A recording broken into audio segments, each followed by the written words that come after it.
Information technology اور artificial intelligence کے ذریعے یہ جو دنیا کو کنٹرول کرنے کی ایک اندیکھی سی ایک دنیا ہے جس کے ذریعے دنیا کو کنٹرول کیا جا رہا ہے، اور جیسے آپ نے فرمایا کہ نیو ورلڈ آرڈر کی ایک طرح سے یہ ایکسٹینشن ہے جس کے ذریعے پوری دنیا کو کنٹرول اور ہر انداز میں جو ہے اس پہ قبضہ جمانے کی اور اس کو نظر رکھنے کی کوشش کی جا رہی ہے۔ اس چنگل سے نکلنے کے لیے، اس اندیکھی دنیا کے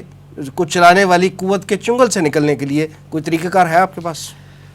جی وسیم صاحب، طریقہ کار کے اوپر تو ہم ابھی بات کرتے ہیں تھوڑی سی۔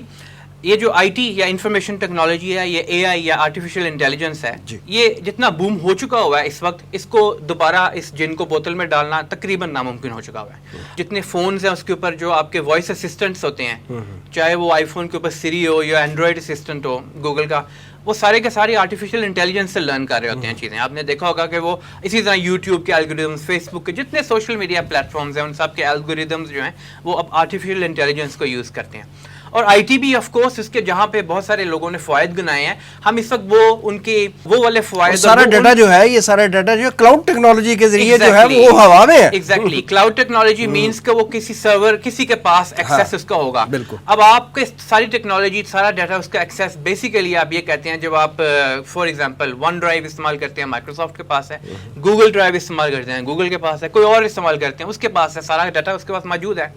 اور اس کے فلپ سائڈز بہت ہیں، یعنی اس کے نقصانات یقیناً بہت زیادہ ہیں۔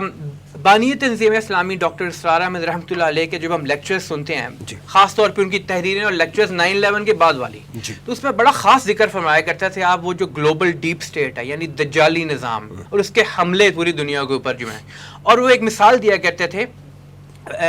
کہ جس طرح $1 بل کو آپ دیکھتے ہیں نا، اس کے اوپر ایک پیرامڈ بنا ہوتا ہے، اس پیرامڈ کے اوپر ایک وہ آنکھ ہوتی ہے، آل سینگ آئی اسے وہ کہتے ہیں اپنی زبان میں۔ تو ہمارے نزدیک تو آل سینگ صرف اللہ تعالیٰ کی ذات ہے، ٹھیک ہے، اومنی پوٹنٹ بھی وہی ہے، اومنیشینٹ بھی وہی ہے،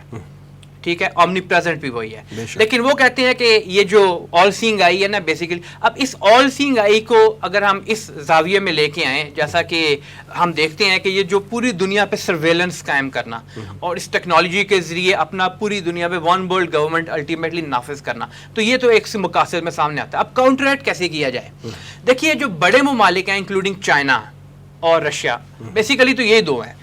جو اس عام ویسٹرن پیراڈائم سے ہٹ کے کام کرتے ہیں تھوڑا سا۔ انہوں نے تو کوشش کی ہے کہ وہ اپنے آلٹرنیٹ سسٹمز بنائیں، پیرل سسٹم بنائے، پیرل سسٹمز کیا ہے، ان کے انفراسٹرکچر بھی علیحدہ انہوں نے کیا اپنا، چاہے وہ سیٹلائٹس کا ہو، چاہے فون ٹیکنالوجی کا ہو اور کمپیوٹر ٹیکنالوجی کا ہو، ایکو سسٹمز بھی، پلیٹ فارمز بھی، آپریٹنگ سسٹمز بھی ایون علیحدہ کرنے کی کوشش کی ہے، ہارڈ ویئر بھی۔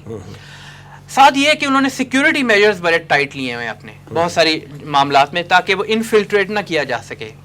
ان کو ہیک نہ کیا جا سکے، عام الفاظ میں یہ کہیں۔ لیکن پاکستان جیسے ممالک جو کہ بہرحال ٹیکنالوجی میں اتنی ترقی بھی نہیں کی ہوئی، انہوں نے ڈیپینڈنٹ ہیں، تو پاکستان کے لیے جو پاکستان کر سکتا ہے اس وقت سچویشن کے اندر، وہ تو یہ ہے آن دا گراؤنڈ، میں گراؤنڈ کی بات کرتا ہوں، وہ یہ ہے کہ ابھی آلٹرنیٹس تو پاکستان نہیں بنا سکے گا، ہاں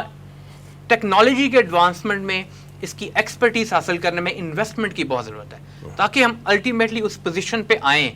اس پوزیشن میں آ کے پھر ہم مقابلہ کر سکیں جہاں جہاں سے بھی ٹیکنالوجی کے تھریٹس ہیں ان کو ہم کاؤنٹر کر سکیں۔ اور ساتھ یہ کہ جو ہمارے انتہائی سینسٹیو حساس ادارے ہیں اور حساس پرسنالٹیز ہیں، امپورٹنٹ پرسنالٹیز ہیں جہاں سیکرٹس نکل سکتی ہیں، وہ پھر اپنا طریقہ کار جو ہے اس میں سیکریسی زیادہ سے زیادہ رکھیں، جو پہلے بھی وہ رکھ رہے ہیں۔ ایک اور جو طریقہ کہا جاتا ہے، ایک تو یہ کہ انویسٹمنٹ زیادہ کریں اس فیلڈ میں، دوسرا یہ کہ سیکریسی مینٹین کریں، اور ایک اور جو طریقہ یوز کیا جاتا ہے، اگر کسی کو اپنی طور پہ خطرہ ہے ایز اے پرسن، تو وہ پھر اولڈ اسکول اپروچ کو بھی استعمال کر سکتا ہے۔ اولڈ اسکول اپروچ سے مراد یہ ہے کہ پھر وہ بہت زیادہ ہائی ٹیکنالوجی گیجٹس کو نہ استعمال کریں، یعنی ان گیجٹس سے دور رہے، وہ اس کی اپنی چوائس ہے، پھر وہ اس کو بھی یوز کر سکتا ہے، کیونکہ وہ تو چیز ہیک نہیں ہو سکے گی۔ میں وسیم صاحب اس حوالے سے یہ کہوں، ایک بات کہوں گا، شاید آپ کو بھی پسند نہ آئے، میں اسرائیل سے